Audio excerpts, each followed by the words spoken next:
નમસ્કાર, હું છું માનસી। વિગતવાર સમાચાર વિશે વાત કરીએ તો ધોરણ 1 થી 9 ના ઓફલાઈન શિક્ષણ અંગે આજે કોઈ મહત્વનો નિર્ણય લેવાઈ શકે છે। શાળાઓ ફરી ખોલવી કે નહીં એ અંગે આજે નિર્ણય લેવાશે। શિક્ષણ મંત્રી જીતુ વાઘાણીની અધ્યક્ષતામાં બેઠક યોજાવાની છે, તો સીએમની અધ્યક્ષતામાં કોર કમિટીની બેઠક મળવાની છે। આ બેઠકમાં આ અંગે કોઈ નિર્ણય લેવાઈ શકે છે। કોરોનાના કેસ વધતા 31 જાન્યુઆરી સુધી અગાઉ ઓફલાઈન શિક્ષણ બંધ કરવામાં આવ્યું હતું, ત્યારે કેસ ઘટતા હવે શાળાઓ ફરી શરૂ કરવા અંગે વિચારણા થઈ શકે છે। મારી સાથે સંવાદદાતા ગીતા મહેતા જોડાઈ ગયા છે। જી ગીતા, આજે શાળાઓ ખોલવા અંગે વિચારણા થઈ શકે છે, કોઈ અપડેટ્સ આવી રહી છે? જી બિલકુલ, ધોરણ 1 થી 9 ની શાળાઓ ફરી ખોલવી કે નહીં તેના પર આજે નિર્ણય લેવાશે।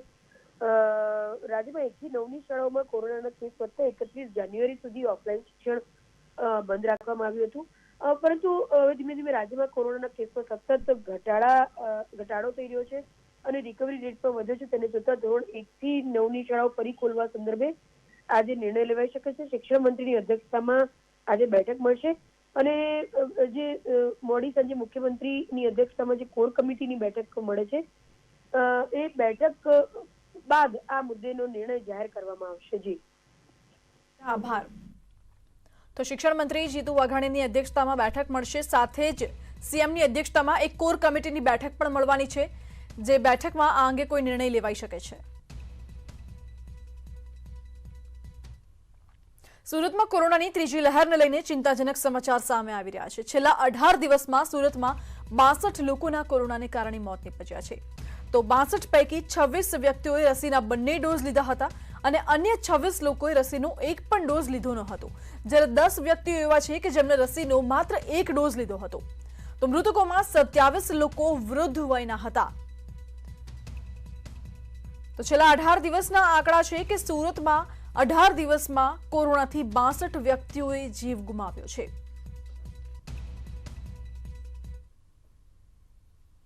રાજ્યમાં ઠંડીનું જોર ઘટવાનું અનુમાન લગાવવામાં આવી રહ્યું છે। 6.3 ડિગ્રીની સાથે ગાંધીનગર રાજ્યનું સૌથી ઠંડુ શહેર રહ્યું હતું, તો રાજ્યના 5 શહેરોમાં પારો 10 ડિગ્રીથી નીચે રહ્યો હતો।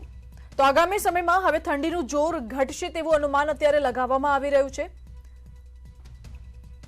રાજ્યમાં ઠંડીનું જોર ઘટવાનું છે। 6.3 ડિગ્રી સાથે ગાંધીનગર રાજ્યમાં સૌથી ઠંડુ શહેર રહ્યું હતું અને 5 શહેરો રાજ્યના એવા છે કે જ્યાં તાપમાન 10 ડિગ્રીથી નીચે નોંધાયું હતું, જેમાં નલિયાનો પણ સમાવેશ થાય છે। વાત રાજકોટની। રાજકોટના ગોંડલમાં ઝાકળ વર્ષા જોવા મળી હતી। ગોંડલ નેશનલ હાઈવે ઉપર પણ છવાયો હતો ગાઢ ધુમ્મસ, તો હાઈવે પર ઝાકળ છવાતા જ વાહન ચાલકોને મુશ્કેલી પડી હતી। વધારે ઝાકળના કારણે વિઝિબિલિટી ડાઉન થઈ હતી અને ગોંડલમાં વહેલી સવારથી આકાશ આખું ઝાકળથી ઢંકાયેલ જોવા મળ્યું હતું। રસ્તાઓ પણ ભીના જોવા મળ્યા હતા। ઝાકળ હોવાથી નાના મોટા વાહન ચાલકોને ભારે તકલીફ પડી હતી, તો વાહનોની સ્પીડ પર પણ બ્રેક લાગી ગઈ હતી। વાહનો લાઇટ ચાલુ રાખીને ચલાવવા પડ્યા હતા। ગોંડલમાં ઝાકળને લઈને લોકોને ગુલાબી ઠંડીનો અહેસાસ પણ થયો હતો।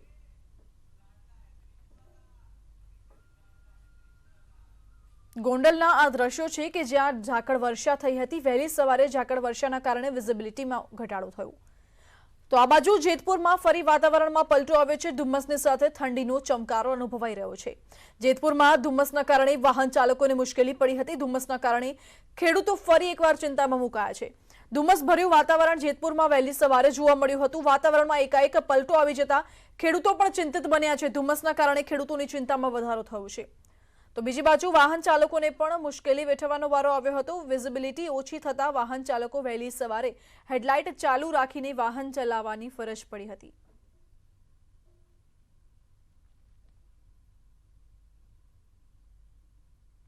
સુરેન્દ્રનગર અને વઢવાણના શહેરી વિસ્તારમાં સવારથી જ વાતાવરણમાં પલટો આવ્યો। સવારથી ધુમ્મસ ભર્યા વાતાવરણને કારણે વિઝિબિલિટી ડાઉન થતા વાહન ચાલકોને હાલાકી પડી હતી, તો ધુમ્મસ ભર્યા વાતાવરણને કારણે વાતાવરણમાં ઠંડક પણ પ્રસરી હતી। વઢવાણના આ દ્રશ્યો છે કે ધુમ્મસની ચાદર છવાયેલી જોવા મળી રહી છે। આ તરફ અમરેલી જિલ્લામાં છવાયું ગાઢ ધુમ્મસનું સામ્રાજ્ય। ઠંડીમાં વધારાની સાથે સાથે ધુમ્મસ ભર્યું વાતાવરણ જોવા મળી રહ્યું છે। ગાઢ ધુમ્મસના કારણે રોડ રસ્તાઓ પર વાહન ચાલકોને મુશ્કેલી પડી હતી, તો ગાઢ ધુમ્મસના કારણે વાહન ચાલકો હેડલાઇટ શરૂ રાખી અવરજવર કરતા પણ નજરે ચડ્યા હતા।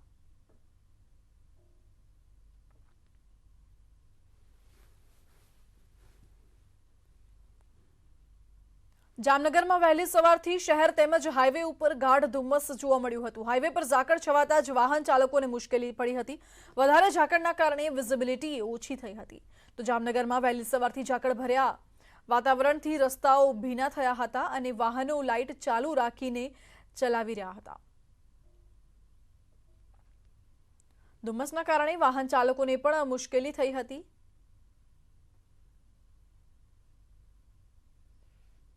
ગીર સોમનાથમાં માછીમારનો મૃતદેહ વતન લવાયો છે। પાકિસ્તાન જેલમાં મોતને ભેટ્યો હતો આ માછીમાર મૃતદેહ સૂત્રાપાડા ખાતે લવાયો છે। જયંતિ કરશન સોલંકીનું પાકિસ્તાન જેલમાં મોત થયું હતું। જયંતિભાઈ માછીમાર હતા જેઓ પાકિસ્તાનની જેલમાં બંધ હતા। તો પાકિસ્તાનની જેલમાં જ તેમનું મોત નીપજ્યું છે અને તેમનો મૃતદેહ વતન પરત લવાયો છે। તો તેમનો મૃતદેહ ગીર સોમનાથના સૂત્રાપાડામાં લાવવામાં આવ્યો છે। પરિવારમાં શોકનો માહોલ છવાઈ ગયો છે।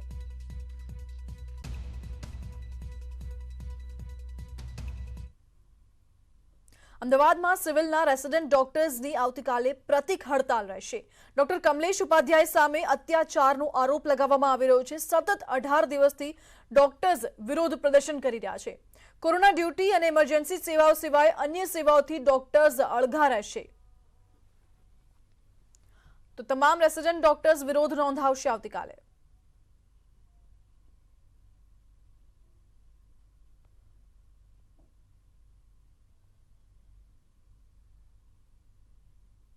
દિવસથી ડૉક્ટર કમલેશ ઉપાધ્યાય વિરુદ્ધ વિદ્યાર્થીઓ વિરોધ પ્રદર્શન કરી રહ્યા છે। વિવિધ રીતે પોતાની ડ્યુટી સાથે વિરોધ પ્રદર્શન કરી રહ્યા છે। તેમ છતાં હજુ સુધી પણ તેનું કોઈ પણ જાતનું નિરાકરણ આવેલું નથી। તે બાબતે ધ્યાનમાં રાખી હવે અમારી જે સહનશીલતા છે તે પાર આવી ગઈ છે। હવે અમે મંગળવારે એટલે કે 1 ફેબ્રુઆરીના રોજ પ્રતિકારક ધરણા પ્રદર્શન કરીશું। જમીન કૌભાંડ મામલે પ્રથમ વખત સરકારી અધિકારી સામે ફરિયાદ નોંધાઈ છે। નવસારીના તત્કાલીન પ્રાંત અધિકારી તુષાર જાનીની સામે ફરિયાદ નોંધાઈ છે। આલીપોરની જમીનમાં મૃતક મહિલાના નામે પૈસા પડાવવાનો ખુલાસો થયો છે। અફીઝા ઉસ્માન ગુલશાનનું નામ ટ્રસ્ટની જમીનમાં ચાલી આવ્યું હોવાનું પણ સામે આવ્યું છે। ખોટા દસ્તાવેજો ઊભા કરીને મહિલાના કન્સેન્ટ લેટર આફ્રિકાના નામે બનાવાયા છે। જો કે સાચી વાત એ છે કે મહિલા મૃતક છે અને તે કદી આફ્રિકા ગઈ જ નથી। જેમાં તત્કાલીન પ્રાંત અધિકારી તુષાર જાની સામે અને સહિત 4 લોકોની સામે ચીખલી પોલીસ સ્ટેશનમાં ગુનો દાખલ કરવામાં આવ્યો છે। ખોટા દસ્તાવેજો રજૂ કરીને 21,61,000ની ઉચાપત કરી લીધી છે। તો નવસારીના તત્કાલીન પ્રાંત અધિકારી તુષાર જાનીની બદલી કરવામાં આવી છે। હાલ તેમની બદલી ગીર સોમનાથ ખાતે ચૂંટણી અધિકારી તરીકે કરવામાં આવી છે।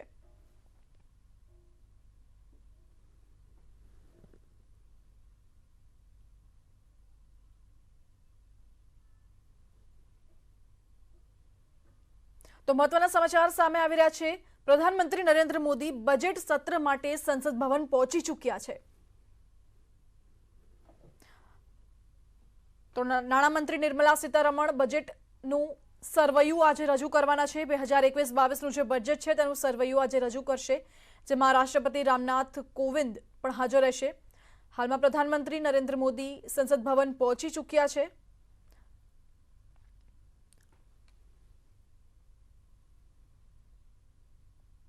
तो 2021-22 बजट आज बजट सत्र का प्रारंभ हो रहा है। मैं आप सभी का और देश भर के सभी आदरणीय सांसदों का इस बजट सत्र में स्वागत करता हूं।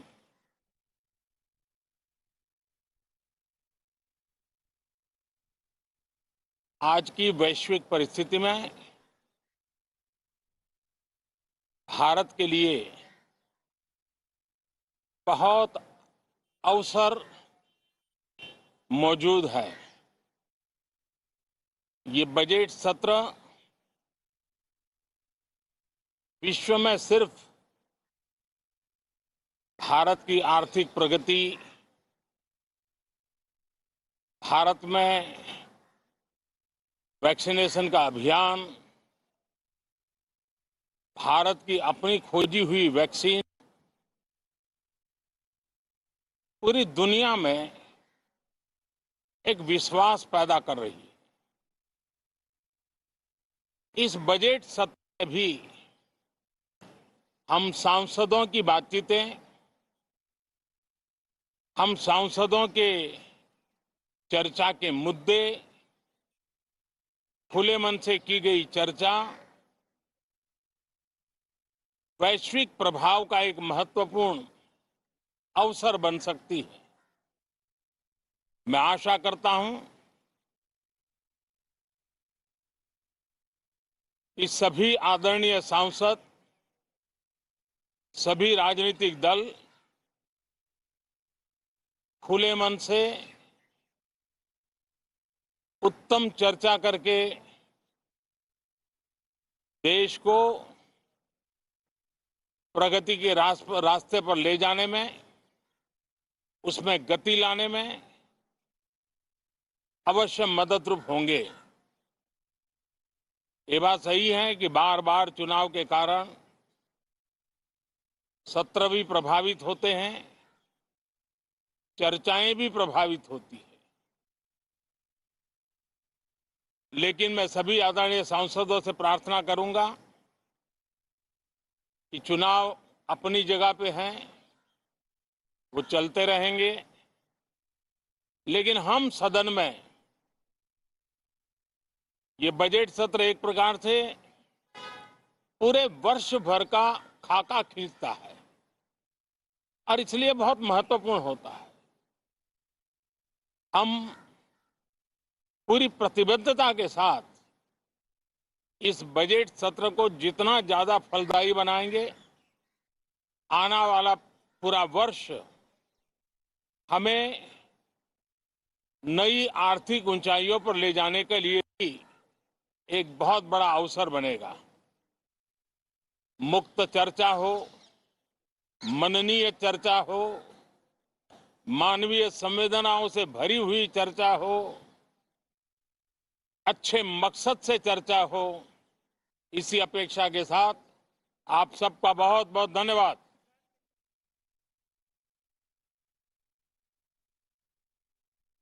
આજથી બજેટ સત્ર શરૂ થવા જઈ રહ્યું છે, જ્યાં પ્રધાનમંત્રી નરેન્દ્ર મોદી સંસદ ભવન ખાતે પહોંચી ચૂક્યા છે। પ્રધાનમંત્રીએ કહ્યું છે કે બજેટ સત્રથી દેશના વિકાસને મોટી અસર થશે। આશા રાખીએ છીએ કે દેશના વિકાસના કામોને વધુ વેગ મળશે, તેવું પ્રધાનમંત્રીએ કહ્યું છે।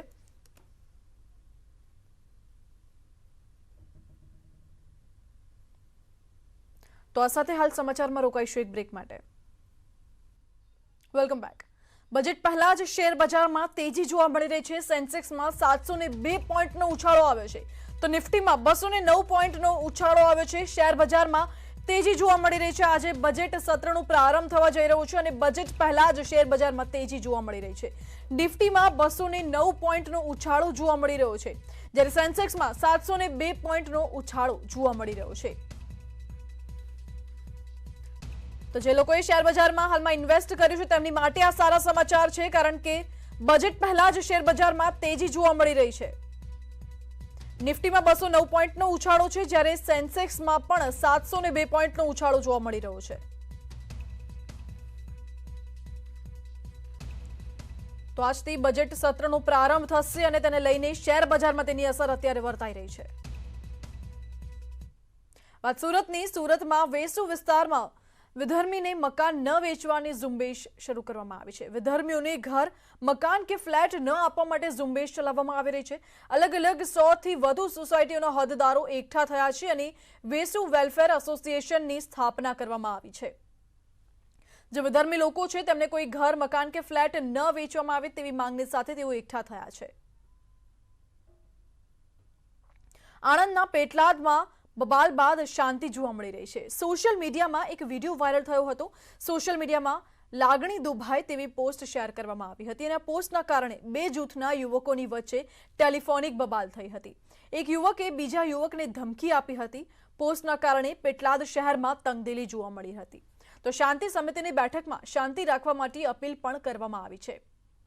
सोशल मीडिया में एक पोस्ट शेर करवामां आवी हती, जे पोस्ट बाबते बे जूथना लोकोनी सामसामे बबाल थई हती। टेलिफोनिक बबाल थई हती, जेनो ऑडियो पण सोशल मीडिया में वायरल थयो हतो अने विवाद सर्जायो हतो। त्यारे पोलीसे मध्यस्थी करी बंनेने शांत रहेवा माटे अपील करी छे। शांति समितिनी बेठकमां पण शांति राखवा माटे कहेवामां आवी रह्युं छे।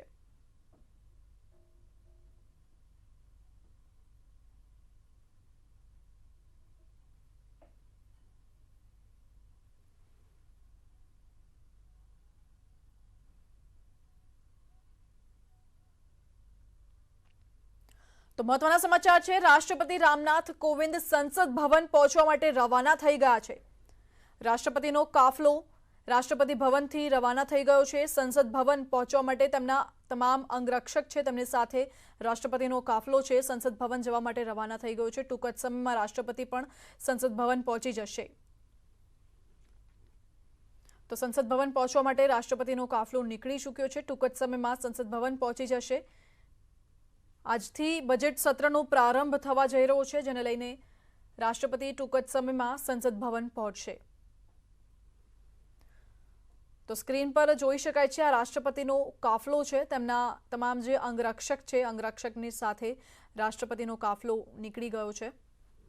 રાષ્ટ્રપતિ ભવનથી તેઓ રવાના થયા છે અને ટૂંક જ સમયમાં તેઓ સંસદ ભવન પહોંચી જશે. તો બજેટ શરૂ થાય તે પહેલા રાષ્ટ્રપતિ સંબોધન પણ કરશે.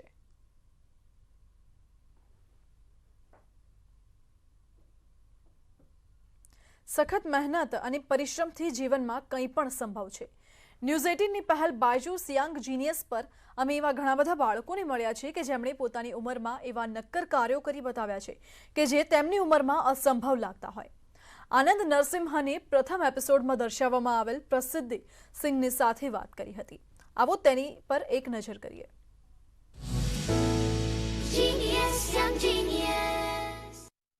बायजूस यंग जीनियस के इस सफर में हमने कई होनहार बच्चों से मुलाकात की. यंग जीनियस तो ये हैं ही, लेकिन खास बात यह है कि इनके पास एक सोशल कॉन्शियसनेस है, यानी समाज के लिए, जन कल्याण के लिए कुछ करने की भावना. थोड़ा उनसे बात करते हैं कि उन्हें बायजूस यंग जीनियस के सफर में हमारे साथ जुड़कर उन्हें कैसा लगा. प्रसिद्धि सिंह हमारे साथ हैं. प्रसिद्धि, आप कैसी हैं? नमस्ते, मैं बहुत अच्छी हूँ. आप कैसे हैं? मैं तो बहुत अच्छा हूँ. आप जितना मुस्कुरा रही हैं, खुश लग रही हैं, मुझे बहुत अच्छा लगता है. पर एक बात बताइए, आपको यंग जीनियस में आकर कैसा लगा? मैं एक एनवायरमेंटलिस्ट होते हुए जब यंग जीनियस ने मुझे सेलेक्ट किया, मुझे बहुत खुशी हुई, क्योंकि ये बहुत ही बर्निंग और इम्पोर्टेंट टॉपिक है जिसपे हमारी जनता को पता होना चाहिए. आपका एक टारगेट था कि आप 1 लाख ट्रीज लगाना चाहती हैं, फ्रूट ट्रीज. अभी तक तो मैंने 28,500 लगा लिए हैं और 2022 के एंड तक मैं 1 लाख पेड़ लगाने का ड्रीम अचीव करूंगी. वहां पर आपके लिए सबसे मेमोरेबल मोमेंट क्या था? जब मैं वहां से चल के आई और जब मैंने आपसे मिला, जब मैंने विद्युत जम्वाल सर से मिला, तो वो मेरे लिए एक बहुत ही मेमोरेबल मोमेंट था एक्चुअली पूरा इवेंट. क्योंकि मैं कभी ऐसे प्लेटफॉर्म पे नहीं आई हूँ, लेकिन आपने मुझे बहुत कंफर्टेबल बना दिया था और आपने मेरे साथ बहुत अच्छे से इंटरेक्ट किया और वो मेरे लिए बहुत मेमोरेबल मोमेंट था, first time coming with team. Thank you so much. Thank you so much. Wonderful speaking with you. All the very best to you.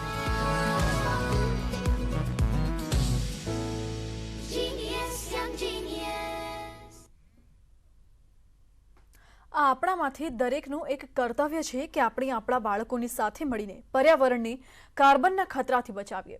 અમે બાળકોને એટલા માટે કહીએ છીએ કારણ કે તેઓ હંમેશા નિષ્ઠાવાન યોદ્ધાઓ તરીકે ઉભરી આવે છે અને સમસ્યાનું અલૌકિક સમાધાન આપે છે.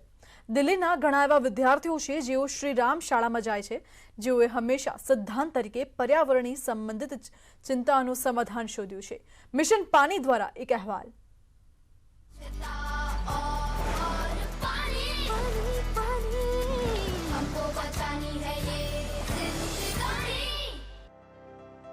At the Sri Ram schools, we believe that we need to inculcate environment consciousness and awareness amongst our students from the time when they are very young. So we have environment programs starting from K to 12. So as they move into middle school or senior school, you will find that we have a council member position in our school where we have a student council rep for environment who coordinates with the environment reps from every grade, and that's how they work on different programs through the year. Padma Shri Mrs. Manju Bharatram, who was the founder of this school way back in 1988. It was her vision. She very strongly believed that we need to be a school that thinks, breathes environment. Way back in 2000, we were the first school in Delhi when we started the water harvesting. So it's a part of the school's DNA.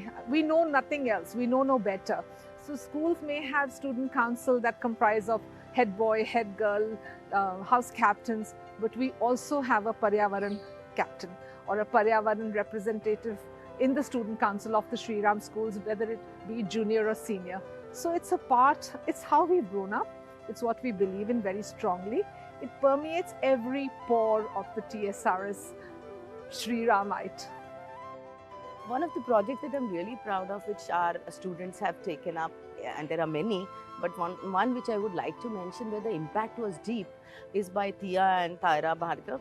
And you will realize that they set up bioswales and regenerated a wasteland in Dwarka, involving the local community. And now the local community enjoys that garden and is looking after it.